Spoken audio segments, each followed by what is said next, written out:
Paris, France, home of the finest restaurants and the greatest chefs in the world. All my life, I've wanted to be one of them. You may think that's a strange dream for a rat, but I've always believed that with hard work and a little luck, it's only a matter of time before I'm discovered.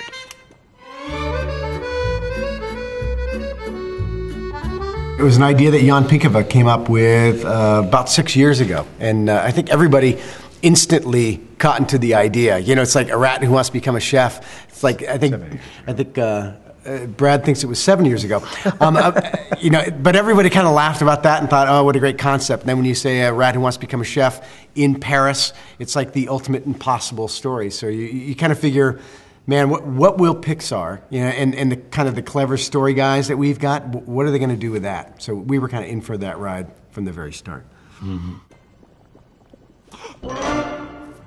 Run! Get some Do you know what would happen if anyone knew we had a rat in our kitchen? Go! Take it away from here, garbage boy!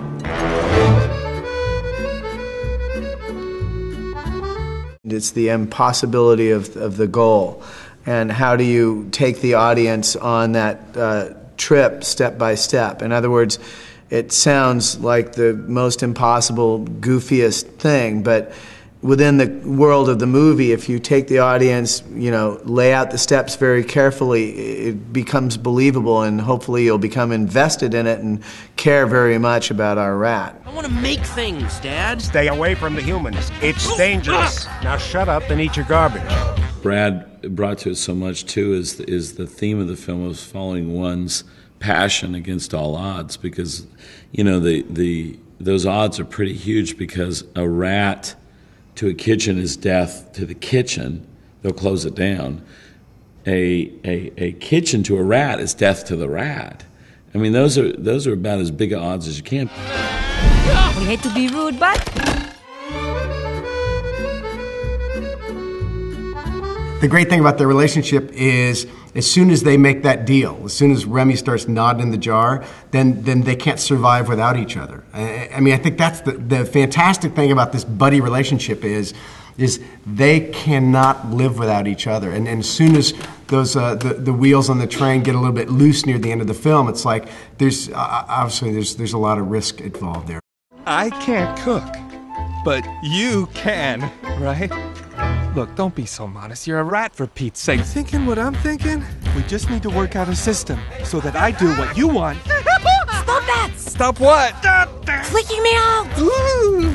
The animation is so brilliant of Linguini just going like crazy through this restaurant, and you know that Remy is improvising and thinking, and his creativity's going, and he's driving this character, this human character, and you know the human character is not in control of his actions, yet he's trying to act like he is, and it's so amazing and so funny to see that. You know, it's 90% of Linguini is being controlled by Remy, and 10% of Linguini is apologizing to everyone for what the 90% is doing.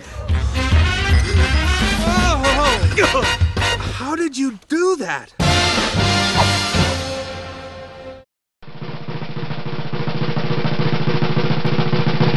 This is when Remy is, as they said, is first discovering sort of his ability to, his cooking ability, the ability to put these unique flavors together in a special way. But he doesn't have a lot of means. He doesn't have a lot of ways to do it. He's trying to figure out how to heat this and cook it. And he looks up at this chimney, and he said, oh, he could smoke it. And they use an antenna, and he's like rotisserie over the smoking, getting that flavor and stuff. And then something happens that's very funny. The key is to keep turning it. Get the smoky flavor nice and even. That storm's getting closer.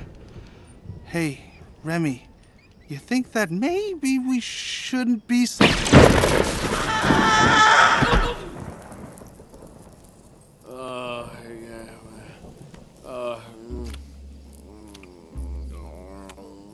Oh, you gotta taste this! This is, it's got this kind of, it's burning, melty, it's not really a smoky taste. It's a certain, it's kind of like a, You know, it's got like this boom, zap kind of taste. Don't you think? What would you call that flavor? Lightning-y? Yeah, it's lightning-y. Oh, we gotta do that again.